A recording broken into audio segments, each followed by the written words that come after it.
What's one thing you're most excited about in Conservatorio's future?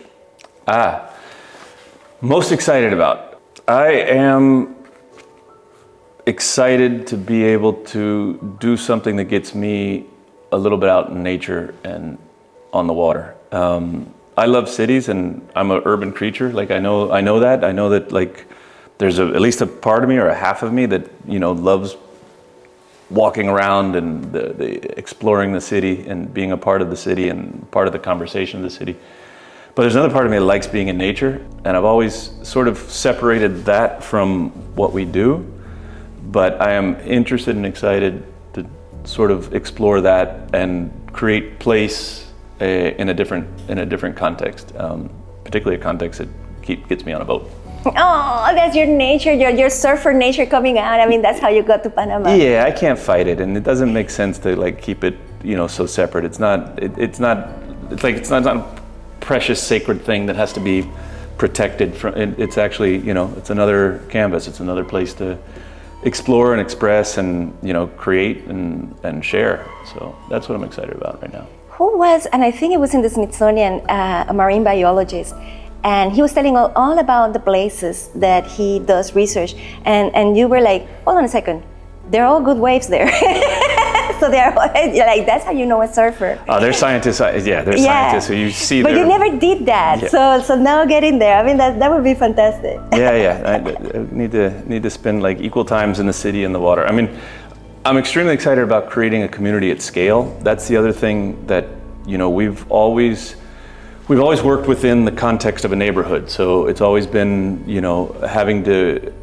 having to accept and embrace the sort of imperfections that go with having between your projects, you have public land, and that public land you don't control. And that is life, and that's fine. And we've learned how to deal with that to try and make, be a part of the conversation with the authorities to make sure that things get done as well as they can. But there's something interesting about having the ability to work at the scale of a district like Grand Central, where the interstitial space is within your control, so that everything of the design and maintenance and care and programming, like it can be a little bit controlled. It's scary because honestly I worry that those kind of things, like if you don't really pay attention to them and curate them, they can end up really sterile. You see a lot of examples of that. But I think if you approach it with the same sort of collective co-creation that we've done, in Casco, then I think you'll get, something eclectic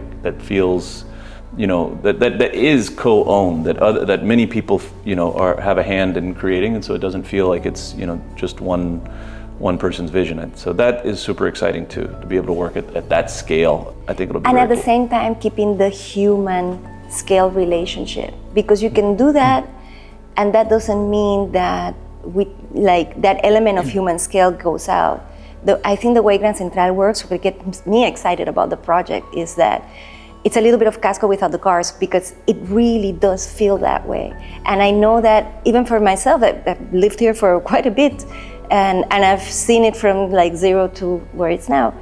I crave those experiences. Yeah. And everybody who comes to Casco says, oh, I wished, this was pedestrianized. What they're really saying is, I wish the public space was a little bit better managed, Yeah, I mean, it was. There's two modalities. It's either the car is the priority or the human's the priority. And like that, anything that gets designed, there is a priority, there is a hierarchy, and those are, conscious or unconscious choices that are made. And so you feel it where the car is a priority. As a pedestrian, you are second class, So if you can design in the opposite way, where the pedestrian is the priority, the pedestrian feels it. And as a human being, because I have feelings, the car doesn't have feelings, so as a human being, I feel better in those spaces. The car's underground, and it has to kind of move around between some columns, and it's in a dark space with no light. And I hope the car's okay with that. Let's ask the car, how do you feel? When they put AI in the cars and they have feelings, and they're down there, and you need to put windows and light to give that'll be a whole problem that we don't have to face right now. But right now, poor car. I like the design to have the people, having the air and the light and and then the car will deal with when it asks to be dealt with.